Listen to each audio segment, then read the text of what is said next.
Phone చూసుకుంటా ఉంటావు, పని చేయవు, బాట చేయవు, షాపింగ్ తీసుకోవావు, చీరలు ఇప్పియవు, మేకప్ సామాన్ ఇప్పియవు.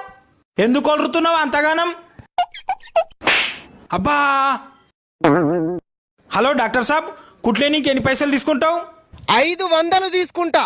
నీకు దండం పెడతా, 1000 రూపాయలు అయితే మనే తీసుకో. నా భార్య నోటికి కుట్లేయి.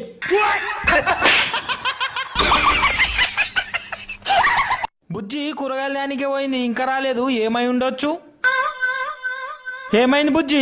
కాలుకు కుక్క కాసింది బావా. కుక్క ఉన్నదా చచ్చిపోయిందా?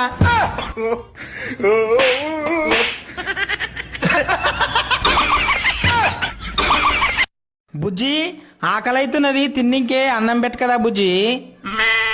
అన్నం నైట్ ఉన్నది బావా, తిను. నైట్ అన్నం ఉంటే మన కుక్కకు పెట్టొచ్చు కదా బుజ్జి. మన కుక్క తింటలేదు, అందుకే నిన్ను తినమంటున్నా.